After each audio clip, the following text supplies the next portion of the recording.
Siapa namamu? Hamba Lindu Aji. Nama besar? Alap-alap Laut Kidul. Kamu harus ikut dengan aku ke Mataram. Melanjutkan alur cerita film Misteri Gunung Merapi. Ini adalah lanjutan cerita dari episode 49, di mana dalam episode 49 sedang menceritakan bahwa Mak Lampir sedang menurunkan ilmu Braja Geni, ilmu untuk perusak orang sakti. Mak Lampir mewariskan ilmu tersebut untuk diajak penyerangan ke Istana Wak Bayong, Ratu Peri Atas Angin. Dengan tujuan agar Farida bisa direbut kembali dari tangan Wak Bayong. Inilah cerita selanjutnya.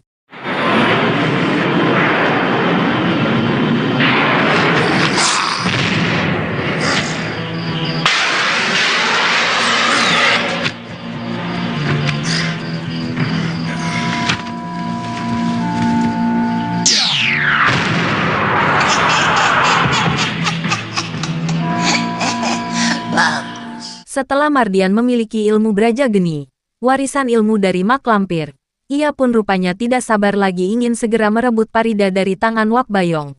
Mardian pun langsung mengajak Mak Lampir untuk menyerang Istana Atas Angin. Namun bagi Mak Lampir belum waktunya. Apakah kau berani mati bila ku ajak kau menyerang Istana Atas Angin? Mati? Wah, kenapa mesti mati, Mak? Apalagi kalau bukan untuk merebut Farida. Kalau bisa jangan sampai mati, Mak. Mak Lampir seorang yang sakti dan pintar. Pasti bisa merebut Farida dengan mudah. Pengecut! Lalu selanjutnya, apa yang sudah direncanakan oleh Baka Wulung 2 hari yang lalu, bahwa komplotan Baka Wulung pengikut Mak Lampir akan menghadang Putri Wandansari, yang pada saat itu akan berkunjung ke ayahnya, Sultan Agung Mataram. Mereka pun mengerahkan seluruh anggotanya ingin menculik Putri Wandansari, yang kebetulan akses perjalanannya melewati sebuah hutan. Namun untung saja Lindu Aji sudah mengetahui, sehingga Lindu Aji bisa menolong Putri Wandansari. Siapa orang itu? Paling pengemis kelelahan, lalu ketiduran di situ. Mungkin pengemis kecapean, lalu ketiduran di situ. Kalau dia mengenali kita, dia pengemis pun harus dibunuh. Tidak perlu Baka Wulung. Tidak perlu mengotori tangan dengan darah seorang pengemis. Tidak mungkin dia tahu siapa kita. Ya, untung saja. Di antara penjahat ada juga yang mengingatkan bahwa pengemis itu tidak perlu dibunuh, hanya untuk menotori nama penjahat saja. Karena menurut mereka tidak ada manfaatnya. Baka Wulung pun melanjutkan perjalanannya untuk menghadang Putri Wandansari, Putri Sultan Agung Mataram.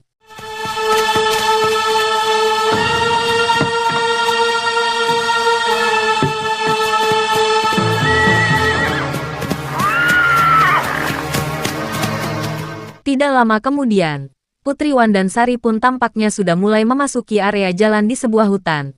Namun ada sekelompok pemburu yang sedang berburu hewan liar. Namun gerombolan Baka Wulung takut rahasianya bocor, sehingga pemburu tersebut dibunuh oleh gerombolan Baka Wulung.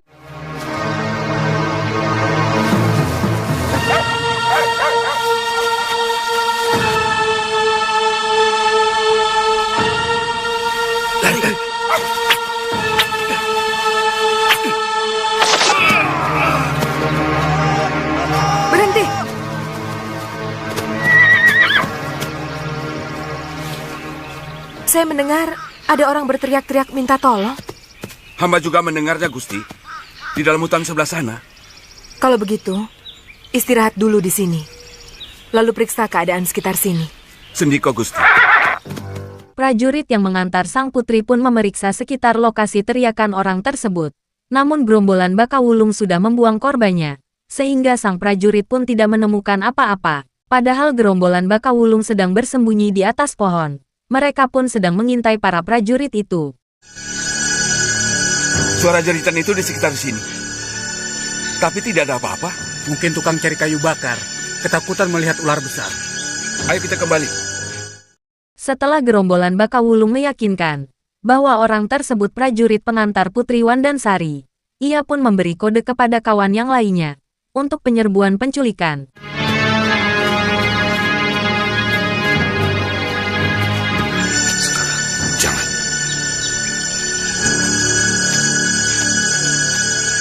Bagaimana? Tidak ada apa-apa, Gusti. Keadaan aman. Kita lanjutkan perjalanan. Setelah Nyai Wan dan Sari menerima laporan bahwa keadaan aman-aman saja, mereka semua pun melanjutkan perjalanannya menuju ke Mataram untuk menemui ayahnya, Sultan Agung.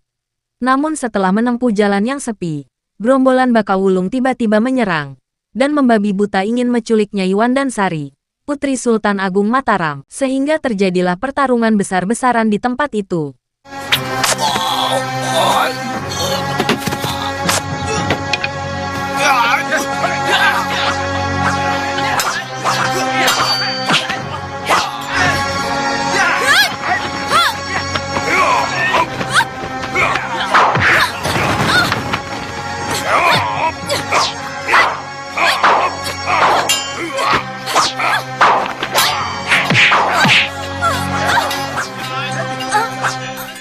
Di saat Bakawulung sedang asik bertarung dengan gadis cantik, tiba-tiba muka Bakawulung dipukul seseorang yang tidak dikenal. Tentu saja, Bakawulung sangat terkejut.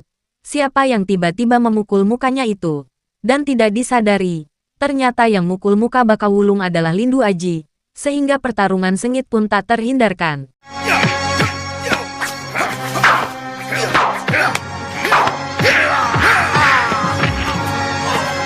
Ya, pertarungan itu pun akhirnya Bakawulung keteter.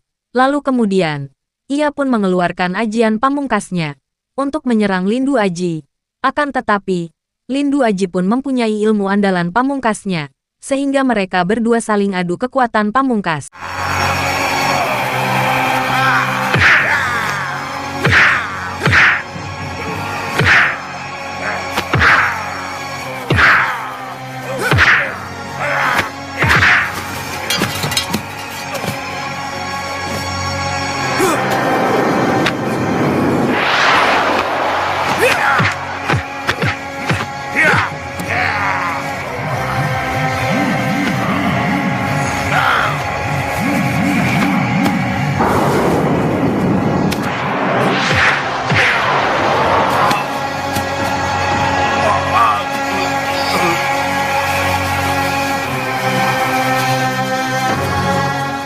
Sekian lama pertarungan Lindu Aji dengan Bakawulung.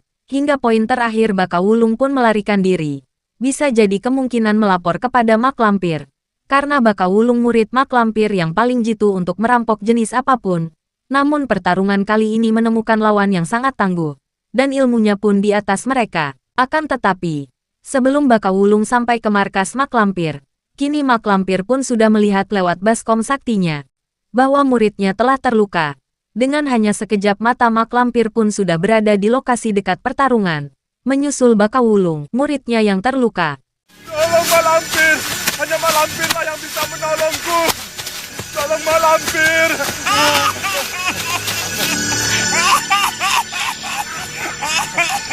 Haryo, ada apa kau sampai jadi begitu? Aku dikalahkan seorang pemuda, Mak. Goblok, memalukan. Dengan seorang pemuda saja kau sampai bisa begitu. Sementara itu, Putri Sultan Agung Nyai Wan dan Sari pun merasa bersyukur kepada Lindu Aji, sebab ia telah diselamatkan oleh Lindu Aji, yang datang tiba-tiba entah tahu dari mana kedatangannya. Pendekar muda yang tangguh berilmu tinggi, sehingga para gerombolan pembunuh sadis pun lari terbirit-birit dengan membawa luka dalam yang sangat parah. Mengapa Andika membantu kami? Sebagai rakyat Mataram, hamba wajib membantu anggota keluarga Gusti Sultan Agung bila mendapat kesulitan. Kamu tahu siapa aku? Gusti adalah Putri Wandan Sari, Putri Raja Mataram, Gusti Sultan Agung. Siapa namamu? Hamba Lindu Aji. Nama besar? Nama besar. Seorang pendekar biasanya punya nama besar yang disandang sebagai julukan. Alap-alap Laut Kidul. Kamu harus ikut dengan aku ke Mataram. Gusti Putri. Kamu harus menghadap pada ayahku, Sultan Agung. Gusti, hamba membantu Gusti, tidak mengharapkan imbalan apapun. Bukankah kamu tadi berkata, sebagai rakyat Mataram, kamu siap membantu Raja Mataram kalau menghadapi kesulitan?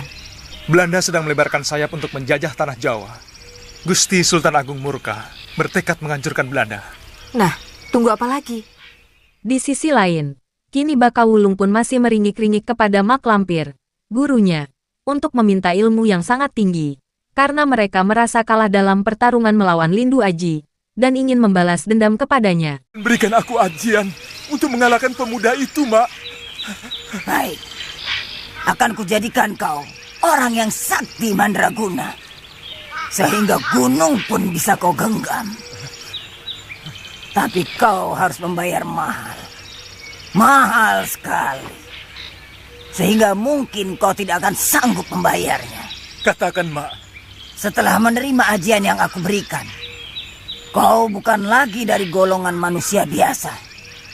Tapi kau akan menjadi golongan setan. Ya, Mak Lampir pun memberikan tawaran. Akan mewariskan ilmu kesaktian kepada Baka Wulung. Namun harus jadi pengikut Mak Lampir. Dan akan jadi pengikut setan. Baka Wulung pun tidak pikir dua kali. Yang penting bisa sakti. Sehingga bisa membalas dendam kepada musuh besarnya.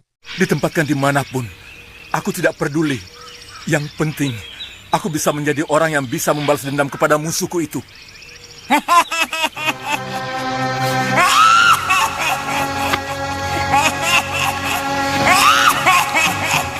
Pada malam harinya, apa yang dijanjikan kepada Baka Wulung, Mak Lampir pun mewariskan ilmu sakti mandraguna kepada Baka Wulung untuk membalas dendam kepada musuh besar mereka nantinya.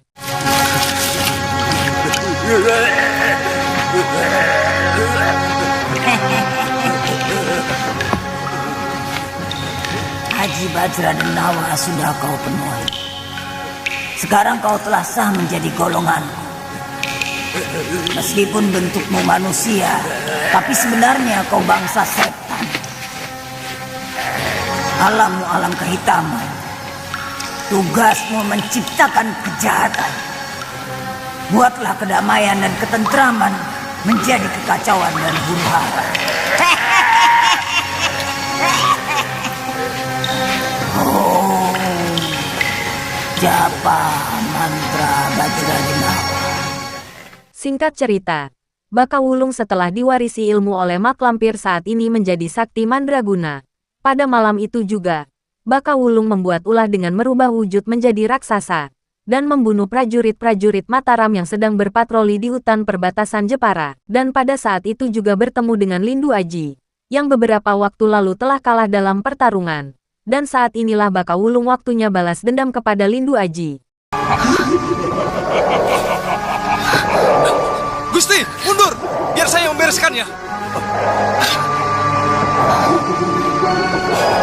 Ya, ya.